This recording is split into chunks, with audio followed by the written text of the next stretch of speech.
Eu, eu não quero ir, mas se eu tiver que partir, eu tenho uma consciência limpa de que eu pude fazer. Eu dei a minha contribuição como cidadão.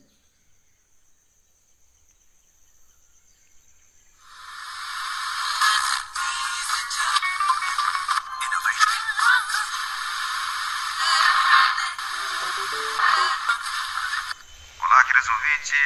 A partir desse momento está no ar a Rádio do Seringal. Queremos agradecer você que já está sintonizado, curtindo a partir de agora a nossa programação. Obrigado pela sua companhia. O programa será dedicado à história de vida do seringueiro José Maria dos Santos e contará com a participação de amigos, familiares e companheiros de luta que participaram de toda a trajetória do seringueiro José Maria dos Santos. E para começar bem, para iniciar bem o nosso programa, vamos trazer a nossa música, o hino dos seringueiros, para você que já está sintonizado. Vamos dar valor, seringueiro, vamos dar valor a esta nação, pois é com o trabalho deste povo que se faz pneu de carro e pneu de avião. Pois é com o trabalho deste povo que se faz pneu de carro e pneu de avião. Fizeram chinelinha, fizeram chinelão, inventaram uma botina que a cobra não morde não. Tanta coisa da borracha que eu não sei explicar não. Encontrei pedaço dela em panela de pressão. Até em panela de pressão tem, né, borracha? E agora, após a nossa música, após o hino do seringueiro, a gente vai ter um recadinho aqui no programa, passado pelo nosso companheiro Paulo de Lima Nunes. É com você, companheiro Paulo. Companheiro Zé Maria, e a gente fez um trabalho maravilhoso nesse estado, em prol de uma classe que sempre viveu no anonimato, que sempre foi explorada, mas nunca reconhecida. E nós, através desse trabalho que nós iniciamos aqui no estado de Rondônia, um movimento extrativista, através da organização de seringueiros, nós fizemos com que a voz dos extrativistas, dos seringueiros, as pessoas conseguissem ouvir a voz deles, né? E essa voz foi o Rondônia, o Brasil e o mundo conseguiu ouvir através das lideranças que fizeram parte da OSR, né? Da Organização de Seringueiros. A história desse povo foi contada por nós. É uma história que foi contada de forma prática, não teórica. Essa história foi contada no decorrer das nossas reivindicações, da nossa luta, da nossa trajetória de visita aos órgãos públicos, uma trajetória de visita aos municípios, a outros estados, para os encontros, para os embates, acompanhando aí um movimento de várias culturas diferenciadas, como a dos índios, a dos agricultores, a dos movimentos sem terra, unificando as classes de trabalhadores do estado de Rondônia para se fazer presente nas políticas públicas do estado e da União, buscando mercado para os produtos extrativistas, reivindicando a criação dessas unidades de conservação para que a gente tivesse a garantia da nossa permanência dentro dessas áreas. Então, se você não conhece a história, você não tem como produzir o futuro desse povo. Você tem que saber da onde você veio, quais as suas origens, para poder você então manter elas existindo, manter elas vivas. Fazer esse filme aí pro Zé Maria é uma coisa que vai deixar na memória de muita gente que assistir, né? Aquilo que o Zé Maria fez, aquilo que ele procurou fazer. E nós sempre estamos na iminência de dias melhores.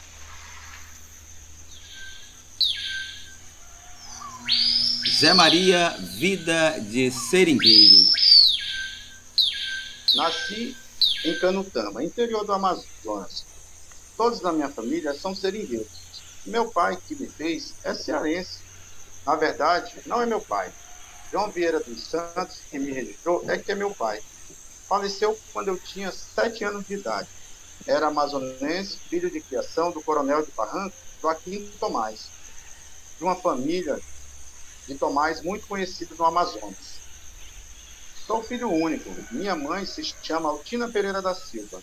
Teve 3 filhos, eu sou o do meio. Morreu o mais velho e a mais nova. Por isso ela tem o maior cuidado comigo. Até os 10 anos de idade, eu não conhecia carro. Minha mãe pegava o casco de jabuti e limpava bem para a gente brincar na ladeira. Era o nosso carro. Outra brincadeira que a gente usava era da raiz da embaúba. Ela tem uma raiz parecendo um coice de arma. Aquilo nós cortava e era nosso livro. Outras coisas que a gente usava como brinquedo era quando meu pai, de criação, matava uma anta. Minha mãe pegava os mocotóis e cozinhava. Depois de cozido, desmontava em um monte de pecinhas. Aquelas pecinhas pareciam os bonequinhos. Aí botava para a formiga roer e ficava bem branquinho, aí a gente brincava. As pessoas falam que hoje a vida está difícil. É muito diferente da vida que nós levava naquela época no interior dos seringais. No barco dos seringalistas, subia só nas bocas dos igarapés pequenos. Aí saltava todo mundo e cada um subia a remo nas suas canoas. E para completar, não tinha essa facilidade de proteger as coisas com plástico e lona que tem hoje. A maioria dos amazonenses fazia uma cobertura na canoa chamada jacaré. É um tecido de palha. E outra forma de proteger as dormidas era saco encauchado. A gente fazia sem nenhuma técnica, sem usar química nem nada. Então foi assim a minha infância. Com 10 anos de idade, cheguei aqui em Porto Velho, que eu fui conhecer carro. Até eu não conhecia carro. Me assustei várias vezes com o apito do trem. Vivemos no Amazonas até a idade de 10 anos. Lembro que naquela época, em 60, a borracha já entrou em crise. Alguns seringais andaram fechando no Amazonas e eu vim para Rondônia. A gente estava num seringal bem próximo de Porto Velho, chamado Colombo, no Rio Mucuim. A gente veio fazer a primeira visita a Porto Velho com a notícia do garimpo da cassiterita. Meu padrasto voltou doidinho, iludido, que aqui em Porto Velho se ganhava dinheiro com cambito. Vamos pro garimpo. E a gente veio.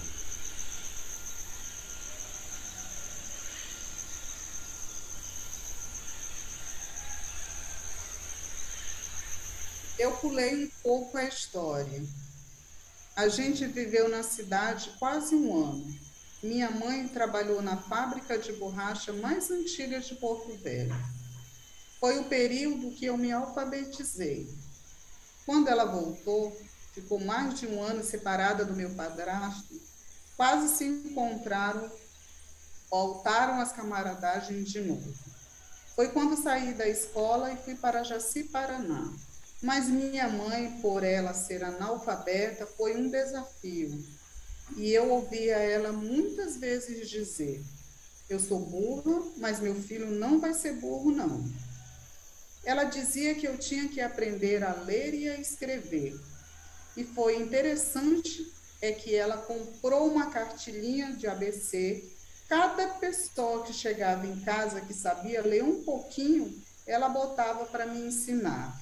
Mas o ABC não conseguia entrar na minha cabeça.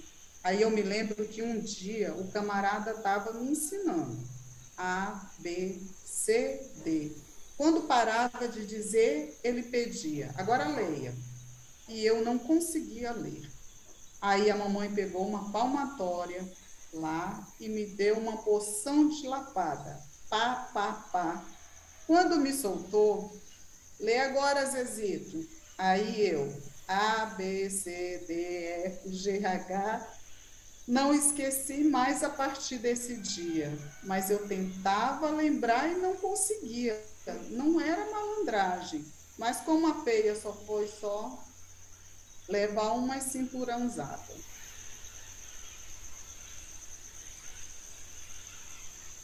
Em 91, quando nós criamos a Associação Seringueira de Guajará-Mirim, a SGM, não tinha nenhuma escola. 2 anos depois, a gente deixou com 12 escolas funcionando. 12 escolas e 8 postos de saúde. Chico Francisco Lopes da Silva era o presidente, eu era o vice-presidente, mas o diretor encarregado dessa pasta da educação era eu. Até porque, para mim, foi sempre um desafio, uma angústia que a gente não teve a oportunidade de estudar. Quando eu vi que tinha oportunidade, que eu podia fazer alguma coisa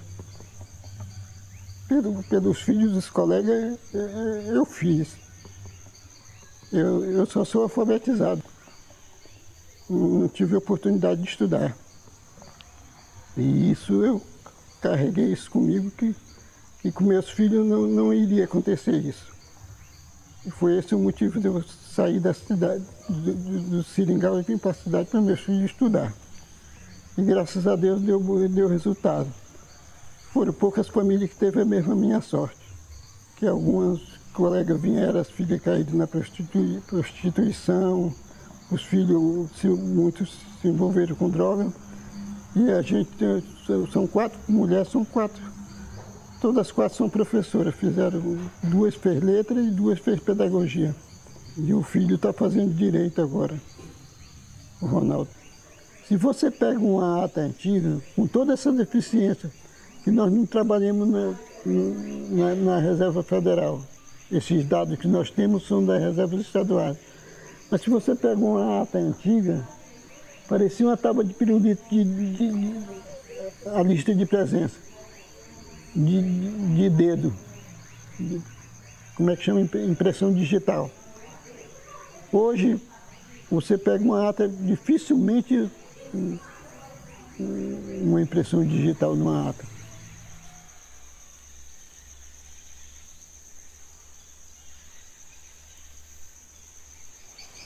De 74 a 83. Lá é bem diferente, né? Porque essa mulher no Seringal, a minha mãe não. Minha mãe, ela trabalhava igual com meu pai, na seringa, no corte da seringa. Mas eu não.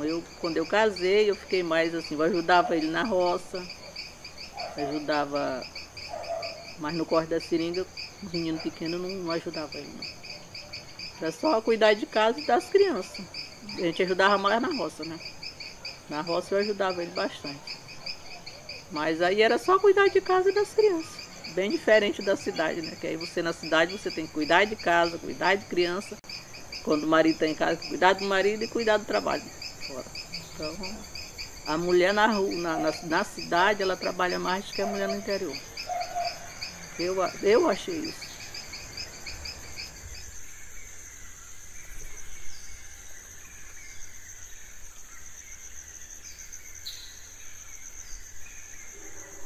Fomos para Guajará-Mirim. Quando cheguei não era conhecido de ninguém. Não deu para arrumar trabalho. Assim mesmo, eu fui para dentro do Seringal, perto da minha mãe. E tive que cortar a seringa com 15 anos de idade. Até os 10 anos eu só andava na estrada com meu padrasto ajudando. Depois fiquei todos esses anos em Guajará-Mirim cortando seringa. Lá eu trabalhei no Rio Ouro Preto. O primeiro ano que eu trabalhei por conta sem depender do meu padrasto foi em 1971. Essa conta corrente eu guardo até hoje. O Benezir me cobrou na época 60 cruzeiros velhos para subir para o Seringal. 60 para descer. Aluguel de tigela.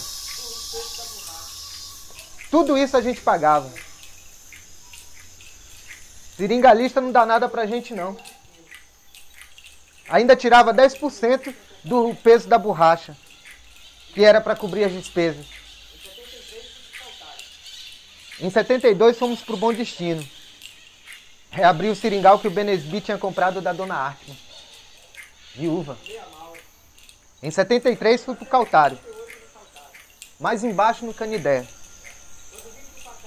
Em 74 eu casei. Arrumei a Maura. E ficamos até 78 no Caltário. Quando vim pro Pacás, eu fiquei até 86. Mas em 83, eu deixei a Maura na cidade para as meninas estudar, porque na época não tinha escola no Seringal. Então minha vida foi difícil. Antes de ir para Jaci-Paraná, no ano, a minha mãe me deixou na casa de uma senhora na cidade para me alfabetizar. Aí peguei sarampo e quase morri. Quando a mamãe veio me visitar, me viu magro, cheio de curuba e disse: meu filho não fica mais de jeito nenhum.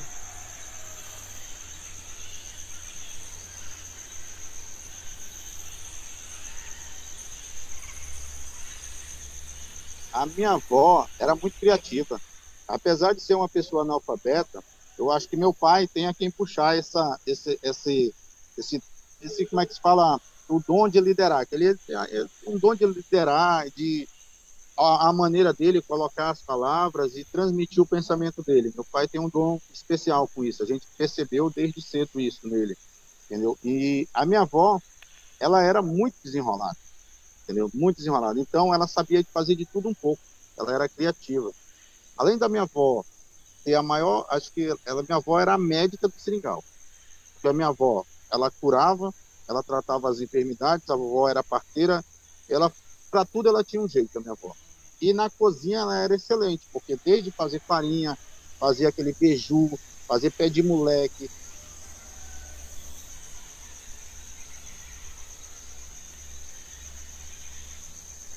Não conhecia o Chico. Eu estava já na cidade, trabalhando na usina de beneficiamento de borracha. Aí quando surgiu o boato que ia acontecer um encontro de seringueiro e o Conselho Nacional de Seringueiro estava dando terra para os seringueiros. E como minha mãe estava lá no Seringal, eu fui participar do encontro para garantir a colocação da minha mãe. Como eu tenho toda uma vida nessa região aí, Ouro Preto, Pacanova, Caltário, aí com a minha participação no encontro, a comunidade do Pacanova disseram: não, nós queremos o compadre Zé, um monte de compadre, a Zé Maria na comissão representando nós. Aí eu participei da comissão de 89 e daí para frente não saí mais. Aí fiquei, quando criou a associação, a SGM, ninguém queria ser diretor. O Francisco Lopes da Silva, conhecido por Chico Leonel, encarou a presidência. Eu fui para casa, quando eu cheguei de manhã, tinham me colocado na chapa como vice-presidente. Aí eu digo: já colocou, deixa. E a gente fez, nos 2 anos de mandato, é quase impossível qualquer, não é que nós fosse tão bom. Que, aliás, a gente estava começando a aprender tudo que a nossa experiência era de vida isolada, né? O seringueiro é muito individual, cada um cuida da sua vida. Então, trabalhar coletivamente era um negócio muito novo para nós. Mas a gente entendeu a proposta logo cedo e começamos a trabalhar. Aí a gente reivindicou da prefeitura fundação de escola. Antes de fechar o nosso mandato, nós estávamos com 12 escolas funcionando, 8 postos de saúde, barco de comercialização no Rio, um escritório montado com computador, que quando criou nós não tínhamos uma caneta. A primeira reunião que nós fomos fazer sem ele, eu e o Elcio Justino, que era o primeiro secretário. Aquela insegurança danada, será que vai dar certo? Será que o povo tem a mania de não acreditar em santo de casa, né? O santo que faz milagre é o de fora. Mas aí a gente subiu o rio, marcando a reunião tudo para a volta. A primeira reunião a gente foi até o último morador, avisou e voltou para o local da reunião, que era na extrema do Cantagalho de cima. Aí ficamos esperando aquela insegurança, aquela impaciência, será que o povo vai vir? Quando deu 4 horas da tarde em diante, começou a chegar os rabetinhos. E foi um sucesso, encheu a sala de gente. Aí a gente criou coragem, criou mais segurança, né? Fizemos as outras reuniões todinhas, nas outras comunidades todas. Sobre movimento social, eu considero que o pouco que eu aprendi foi com Raimundo Barros. Ele foi meu grande mestre, meu grande professor. Um cara muito humilde, mas muito sincero. É tanto que ele já foi vereador em Chapuri por 4 mandatos, mas nunca abandonou a colocação de seringa dele, mesmo sendo vereador. Hoje ele está morando na reserva Chico Mendes, na colocação dele. Aí pronto, a gente passou o povo a acreditar na gente e a gente conduziu os trabalhos já sem o Raimundo Barros. Raimundo Barros vinha uma vez por outra.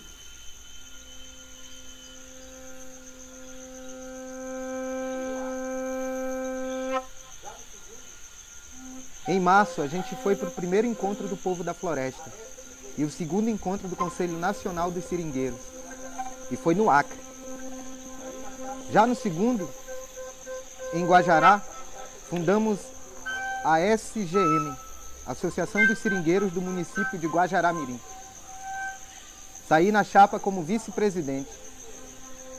Para montar essa diretoria foi o maior sacrifício, porque queriam associação, mas ninguém queria fazer parte da diretoria. Aí foi chapa única e a gente foi eleito. Um ano depois, aqueles grupos que não queriam saber de nada, começaram então a fazer campanha para tirar o mandato da gente. Em 2 anos nós montamos uma estrutura grande, porque estava aquele movimento devido ao assassinato do Chico.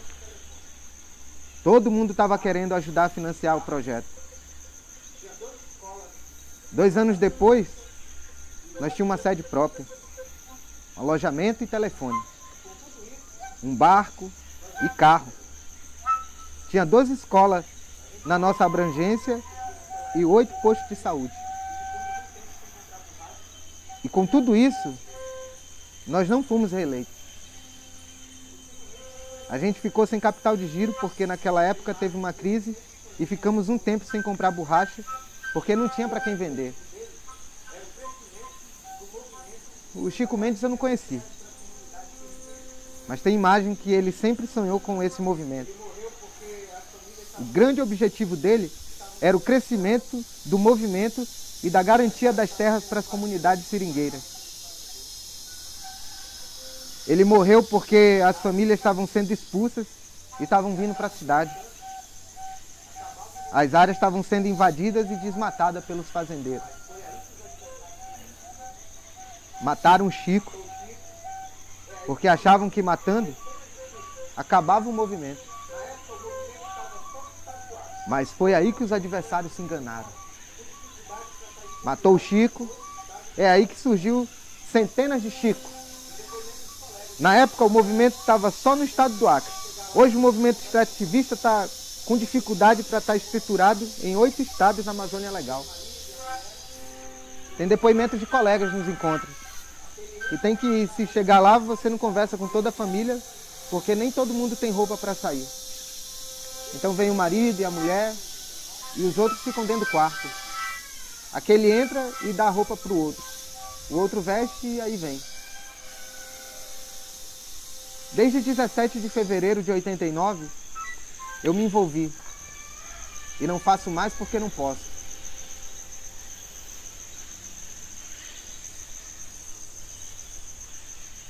O embate contra a fome e a miséria na Amazônia, em busca do preço da borracha, foi um sucesso. A atividade que nós chamamos de empate. Fechamos a porta do Ministério da Economia, rodeado com cabo de manilha, e a gente, na época, ganhou um aumento de 100% no preço da borracha, com direito a um reajuste de 30% ao mês. E ao ouvir uma leitura tão deprimente desse plano de reforma agrária que o nosso governo nos apresenta. Houve aqui quem falasse, se não me engano, Sua Excelência deputado Virgílio Neto, e o seringueiro sofre do Carapanã. Ele esqueceu de quem é o maior Carapanã do seringueiro. É o nosso governo. Ele esqueceu de quem é a cultura do seringueiro. É o latifundiário. Ele esqueceu de quem é o piú, o seringueiro. É as multinacionais.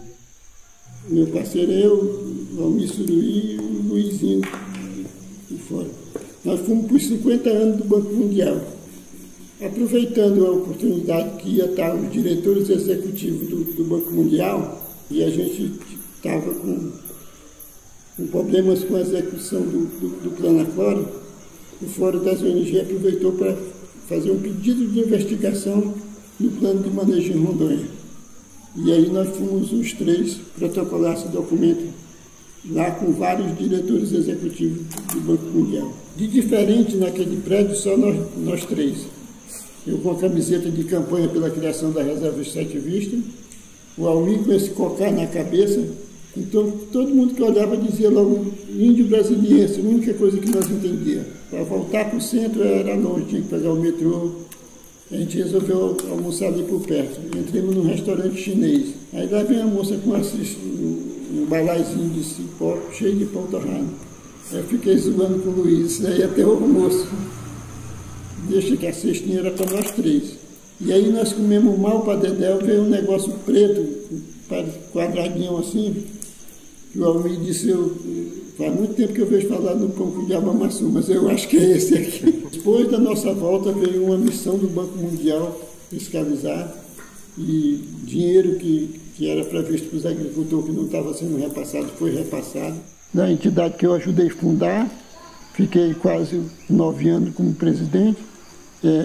O objetivo da OSR era garantir o espaço territorial aos seringueiros, que na época o seringalista levava a polícia, ameaçava seringueiro, muitas vezes até prendia, se pagava aluguel para trabalhar na colocação. A partir desse encontro de fevereiro de 89, a primeira decisão tomada pelos seringueiros foi não pagar mais a renda. O que era a renda? Você, para ocupar uma colocação de seringa com 3 estradas de seringa, variava de 150 a 200 quilos de borracha que pagava para o seringueiro para permanecer na colocação. Se você adoecia, tinha qualquer dificuldade, ele levava a polícia e mandava te tirar da colocação, para dar para outra. E esse foi o desafio, a gente garantir esse espaço. Eu sempre digo que a organização do seringueiro de Rondônia está passando por situação difícil hoje, mas ela cumpriu o objetivo dela, que era garantir o espaço territorial do seringueiro, e criou 21 reservas extrativistas estadual e mais 4 federal, e toda a gente participou do processo de criação.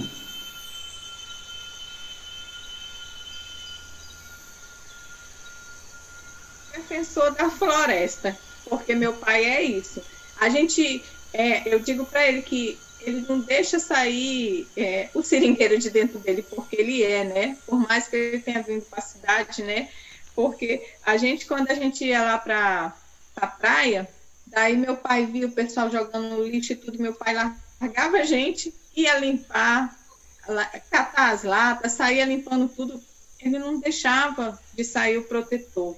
Meu pai é um verdadeiro pai da floresta. Um dia desse mesmo, a gente estava...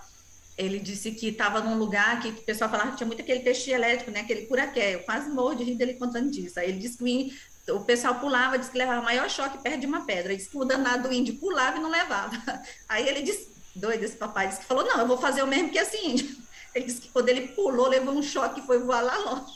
Que ela era, a gravidez da minha mãe era de gêmeos. Acho que nós andamos de barco quase... acho que um dia e uma noite, com a minha mãe passando mal, porque a minha avó conseguiu fazer o parto da Rosa e não conseguiu fazer o parto da outra, entendeu? Então, nós descemos o rio, acho que foi um dia e uma noite. E eu lembro, assim, com sol, com chuva. Eu lembro da minha avó paterna colocando chazinho na boca da Rosa quando ela chorava, porque a minha mãe não tinha condições de amamentar, né, que estava muito mal. Então, assim, foi uma viagem muito, muito sofrida, né? Aí acontece uma mudança. E é nessa mudança que as lideranças têm que ter muito cuidado para não perder sua origem, seu costume, esquecer todo um passado, aquela vida do interior, aquela cultura da gente. Então, eu faço questão de não perder a minha origem. Eu não me empolgo por nada disso.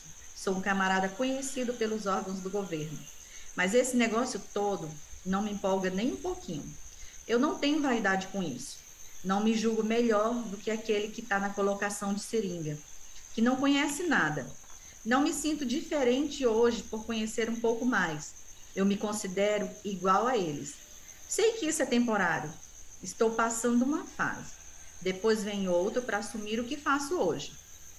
Mas eu achava que tinha que fazer alguma coisa e precisava vir para a cidade.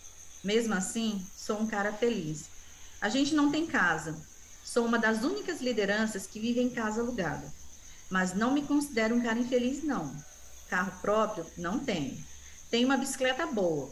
É dessas Hércules, preta, antiga. É bom que meus meninos não andam, porque diz que é bicicleta de velho. Tenho 4 filhas. Um grande sonho da minha vida era casar e ver meus 6 filhos todos criados, diferente da minha sorte. No primeiro ano, além de ser seringueiro, no verão eu marretava. O patrão me dava mercadoria e eu tinha uma porcentagem, que abastecia o seringal. Daí, no verão, como não tinha viagem constante, que o rio estava seco, eu ficava livre. Mas tendo mercadoria, o lucro a gente dividia. Aí deu para manter.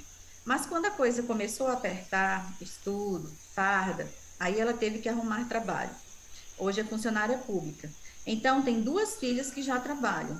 O rapaz trabalha também. Para viver em casa, com a família, como pobre, a gente vive.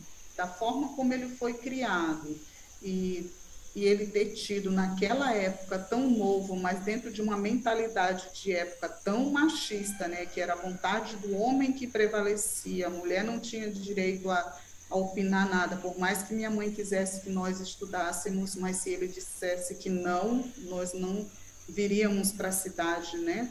Mas ele tomou por decisão vir para a cidade sem nenhuma estrutura financeira, sem condição, porque queria que os filhos estudassem. Isso, tudo que nós temos hoje é graças a essa atitude do meu pai.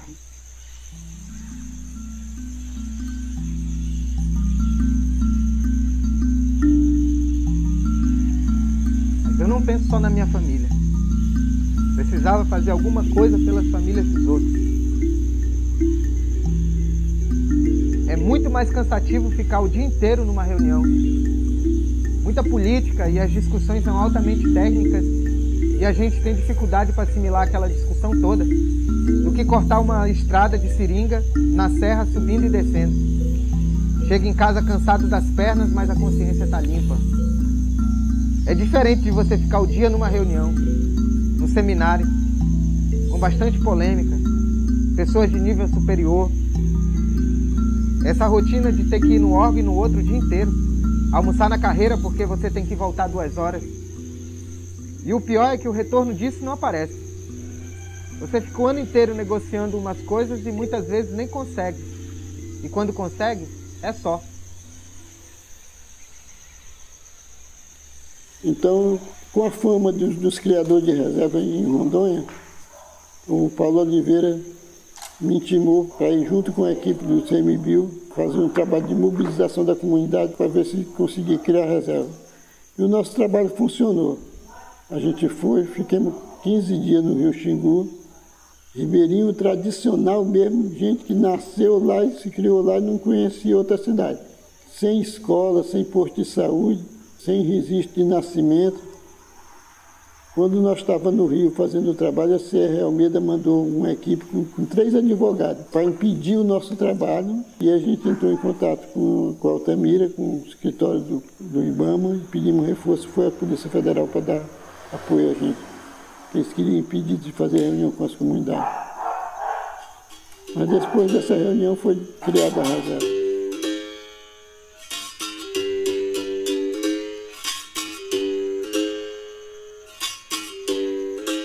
Então toda essa história, que parece piada, mas não é. Aconteceu, gente de comprar rádio e quando acabou a primeira carga da pilha, voltar para devolver para o patrão porque o rádio não prestava mais. Ele descarregava.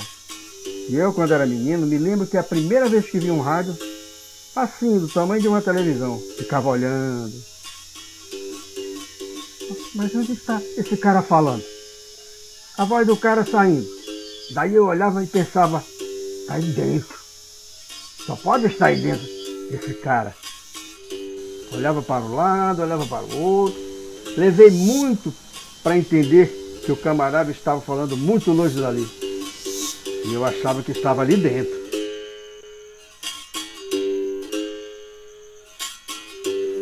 Inclusive, quando a Rádio Nacional da Amazônia começou a transmitir diretamente para a Amazônia, e quando começou a gerar os conflitos dos seringueiros com o patrão. Porque o Adelso Moura divulgava o preço da borracha. E até então a gente não sabia quando tinha passado um preço mínimo.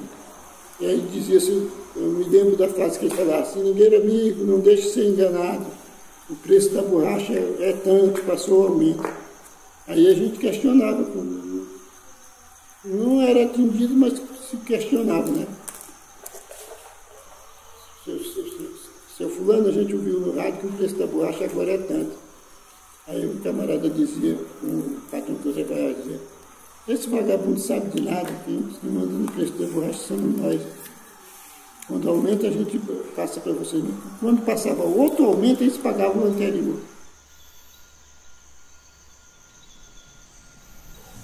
Mas antigamente, a relação com os índios era terrível. O índio era o maior inimigo do seringueiro. E o seringueiro, o maior inimigo do índio. Como eu falei antes, a gente tinha um mundo na nossa cabeça. Então eu achava que invasor era o índio. Na cabeça do seringueiro, o índio que era o invasor. O índio é que tinha que se mandar ir para o centro da mata. Não está longe. Deixar ali pra gente. O seringalista dizia que só acreditava que tinha índio no seringal dele se o seringueiro chegasse com a orelha de um. Então gerava conflito e os índios vinham para defender seu território e matavam.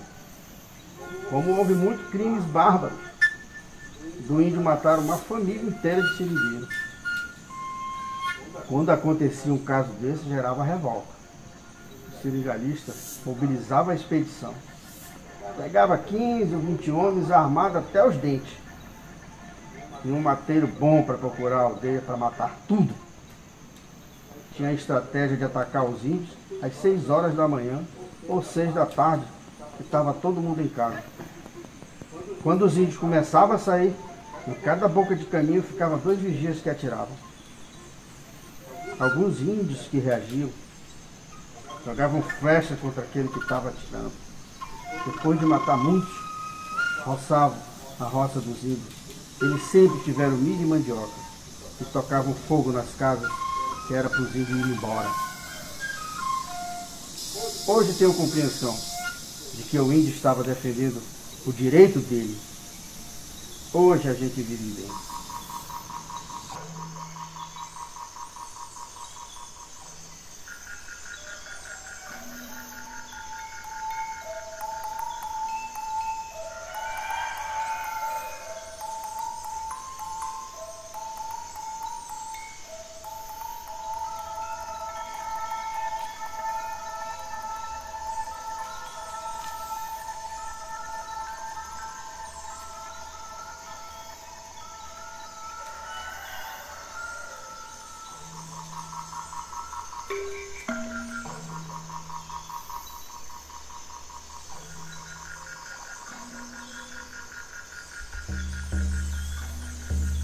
Hoje a gente teme menos na várzea do que na terra firme, onde não alaga. Na várzea tem gente que nem usa arma. Sai 3 horas da manhã sem usar arma. Já na terra firme você respeita mais. Acha que é mais possível encontrar com uma onça ou com outro animal selvagem. Você acaba tendo muito medo. Se você não vê uma onça e você escutar de repente, você está na estrada e ela começa a esturrar e treme a terra debaixo dos seus pés. Aí você fica achando que vai encontrar com ela a todo instante. De repente vem um barulho e plá! Olha, é uma onça. Mas ela esturrando dá tremidez mesmo. A onça esturrando com 100 metros distante de você. Não sei o que é, mas a terra treme assim debaixo do teu pé. Arrepia os cabelos do camarada. Precisa ser muito macho para não ficar arrepiado e voltar para casa. Elas não andam atacando, é muito difícil a onça atacar. Mas no Ouro Preto teve 2 casos. Teve um caso bem pertinho de Guararamirim. A onça atacou um morador do sítio na estrada do Bananal, bem pertinho do Bananal. Que se o filho dele não chega, a onça estava em cima dele, ele agarrado nos braços da onça, o filho dele deu uma foiçada nos pinhaços dela, ela largou e correu. Quase o velhinho ficou todo arranhado, todo... O que a onça faz? A onça briga com o homem em pé, ela levanta o cara para se defender dela, pega nas munhecas dela. Quando pega nas munhecas dos braços dela, ela mete o pé. Mete o pé, geralmente pega nessa parte da coxa e vai rasgando o cara todo. Conheci um seringueiro que lá no alto, São Miguel, brigou com a onça. Ele chegou a dar um tiro nela, com um revólver 38, a bala pegou bem no peito dela, mas ela não morreu e partiu para cima dele. Briga mesmo. Ele foi bater na cara dela com um revólver, ela deu um tapa e tomou um revólver. Ele não tinha uma faca. Ele ficou lutando com ela. Ele fez isso várias vezes. Agarrava nos braços dela, ela não tinha unha. Essa aqui, as pernas dele estavam em carne viva, estava no osso. Depois de muita briga, muita luta, ela pelejando para comer ele, não come fácil não, minha moça. Ela mata fácil, ela pula a traição. Pega, que ela tem uns pontos dela estratégicos dela pegar que o cara não tem mais assim. Mas o cara olhando para ela. Esse seringueiro, se ele tivesse uma faca, tinha matado logo ela. Até que um ponto ele disse que aprendeu. Ela cocava e ele ficava parado. Se ele se mexia, igual o gato ficava. Não acho que você já viu o gato fazer isso. Não pega um calango, alguma coisa, ele pega, deixa, fica espiando pro bicho. O bicho está quieto e está quieto, quando se mexe em tudo. Essa é uma onça fazia com ele. Quando ela torcia o rabinho para um lado, ele já sabia que ela ia pular. Uma hora ela cocou e ele ficou parado e foi saindo devagarzinho, ela não mexeu, ela estava morta. O tiro que ele deu acertou nela, mas depois de muito tempo estava.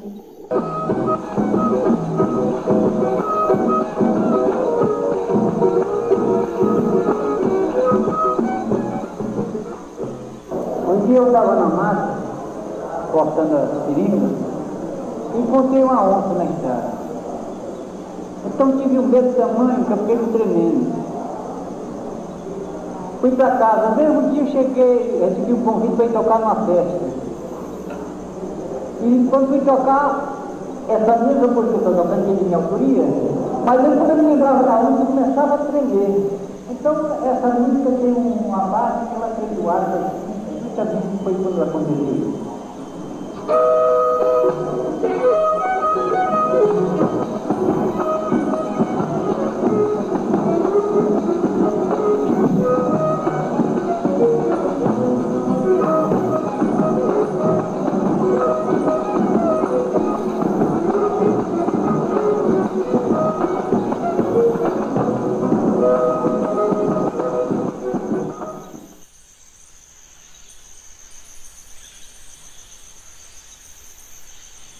Quando se cortava seringa de madrugada, era a pior situação.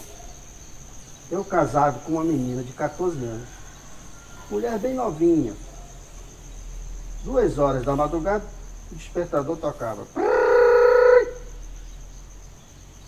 E eu tinha que sair da costela e ir pro meio do mato. Puta merda. Já deu 2 horas da madrugada. Era ruim. Mas era o costume da gente, né? Porque dava 2 voltas na estrada. Uma para cortar e outra para colher o leite. Chegar e ainda defumar. Que na época tinha que defumar. Depois que entrou essa nova borracha CVP, a gente ficou malandro. Seringueiro ficou preguiçoso. Batia 2, 3 horas da tarde em diante. Você via o fumaceiro no rio. Chegava numa casa, sabia que o cara tinha trabalhado aquele dia por causa da fumaça. Hoje em dia, de 11 horas em diante, você chega, o cara está debruçado. Camisa no ombro.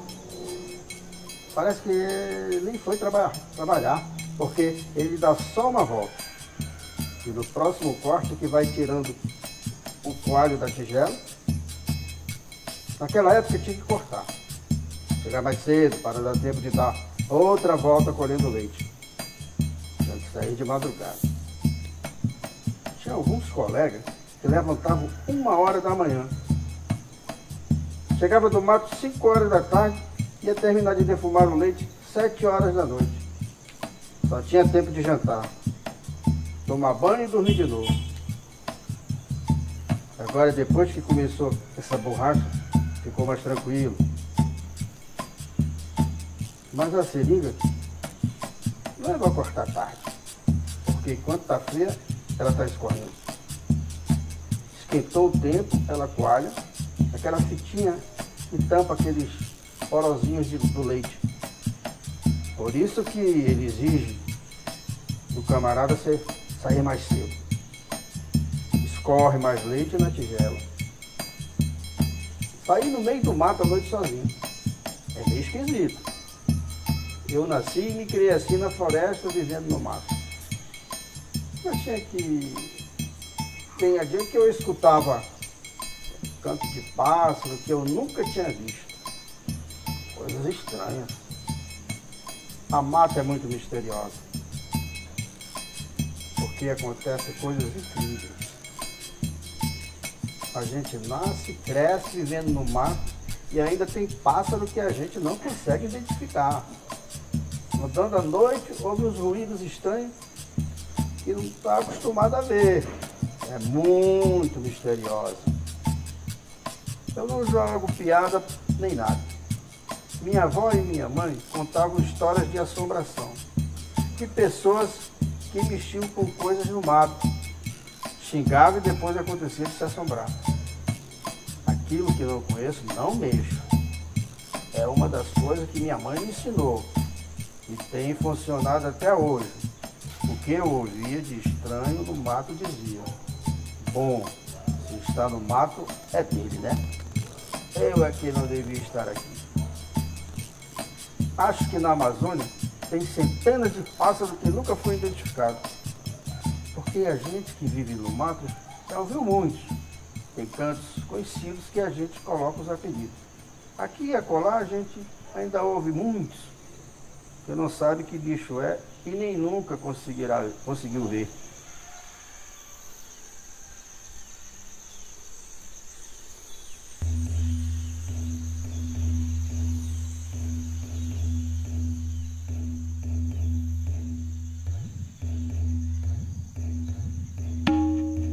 Agora tem história da mãe seringueira. Tem seringueiro que diz que viu a mãe da seringueira. Assim do camarada cortar unha. Cortar no pau e a mãe da seringueira chamar a atenção. Entre os seringueiros tem aqueles que tiram mais leite que os outros. Então os camaradas, quando viam um tirador de leite, diziam: esse cara tem pauta para cortar a seringa. O seringueiro usa entrar na estrada de seringa pela perna direita. E ela faz círculo e volta. Tem um ponto onde abre que a gente chama boca, onde tem a primeira seringueira. A gente corta a estrada entrando pela perna direita, fechando pela esquerda. Ensinaram o meu pai de criação e para encontrar com a mãe na seringueira, cortaram estradas avessas no dia de sexta-feira, para chegar no fundo da estrada, na metade do percurso, à meia-noite. E lá encontrar com a mãe da seringueira, fazer a pauta e tirar muito leite. Quem conviveu muito tempo no mato, sem relógio, consegue perceber que é noite. Os pássaros param de cantar. O gafanhoto todo um silêncio. Você sente uma mudança total na floresta. Aí percebe, é meia-noite. Como ele fez um cálculo, sabia quantas horas ele estava passando para chegar no rodo da estrada. Aí meu padrasto disse que um dia tomou uma cachaça. Não sei se ele encontrou porque ela não gostava de beber. Aí ele disse, hoje eu vou encontrar com a mãe da seringueira, fazer uma pauta para tirar muito leite. A ideia de tirar muito leite é para poder fazer muito borracha. Aí saí na boca da noite de casa. Nós ficava de 7 até 9 da noite para chegar no rodo meia-noite. E quando ele chegou lá no lado da estrada, gritou: apareça, mãe da seringueira, apareça! Chamou que enxurrou e não apareceu ninguém. Agora é muito animado o amanhecer. O amanhecer no meio do mato, uma verdadeira festa. Canta pássaro, macaco de todas as espécies subia. Os garibão gritam, uma festa. O pássaro comemora o mesmo amanhecer do dia.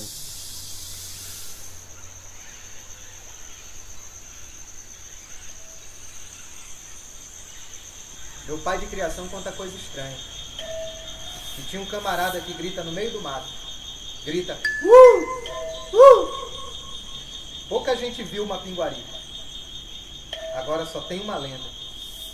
Uma pinguari não cruza a água. Então onde é possível escutar o grito dele é terra firme. Chapadão de terra onde não tem igarapé. Meu pai de criação diz que perto de Canutama, num acampamento para quebrar castanho, estavam 12 homens numa ponta de terra. Quando chegou a boca da noite, escutaram um grito. Longe! Com um pouco mais veio gritando. Quando chegou pertinho, naquele tempo todo mundo vivia bem armado. Tinham espingardas boas, bastante munição. Os 12 homens pegaram a espingarda e disseram: não! Ninguém vai correr aqui não. Isso é uma pinguari. Bateram de mão na espingarda. O camarada veio gritando. E quando chegou no acero do barranco, desapareceu. Não gritou mais. Quando foi gritar, já estava muito longe. Nessa noite ficou todo mundo assombrado. Meu pai de criação não era camarada de contar mentira. Uma pinguari só morre se atirar no umbigo, onde tem uma mancha de cabelo. O retrato falado dele diz que ele tem um olho no meio da testa. Tem forma de homem, só que é cabeludo e tem um pé muito grande. Eu até brinco. Eu digo que o mundo está muito bom. Pena que a vida é curta. Porque quem viveu as dificuldades que eu vivi na vida, eu um dia desse dizendo para a Maura que se eu tivesse dinheiro ia fazer um filme. Trabalhar onde eu trabalhei no Alto Caltara, que você morava numa colocação, a pessoa que você via durante 6 meses era o gerente do seringal e o motorista do seringal que passava.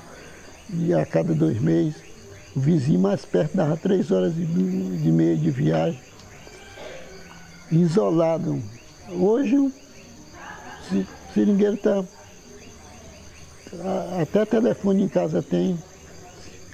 Rádio amador, a gente colocou na minha época, a gente tinha rádio amador em Machadinho do Oeste, Guajaramirim, Cautaro. A minha maior alegria era ouvir aquele rádio, as pessoas se comunicando.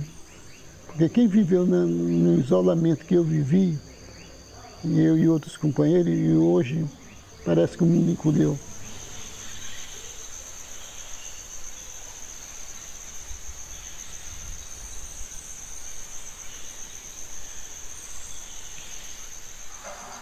Eu acho que os movimentos têm que se unir. E procurar se capacitar. Eu sempre costumo dizer que o presidente, hoje, por exemplo, da Organização de Seringueiros de Rondônia, de uma associação, não pode ser o Zé Maria de antigamente, o Chico Leonel, que não sabia operar em computador. O que está me incomodando é que não está havendo capacitação para a formação de novas lideranças. Então as lideranças antigas estão morrendo, estão se aposentando, e o movimento está ficando perdendo sua capacidade de articulação.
A raiz ela cresce por dentro, bem mais forte que cimento, sentimento de pertencimento.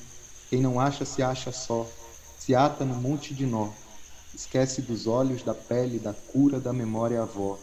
A raiz é um tipo de sumo, escudo protetor, rebate pancada do colonizador. Armado na teoria para argumentar a lógica da crença que tenta justificar o mito de quem pensa que nasceu para mandar enquanto o resto batalha na disputa da migalha. Se humilha ou passa fome, alimentando a fé no Deus que abençoa a lei dos homens. Essa é minha filha Rosa Maria Tomé dos Santos, é nascida no Seringal, Cantagalo, no Rio Pacas-Nova. Foi de lá que nós viemos.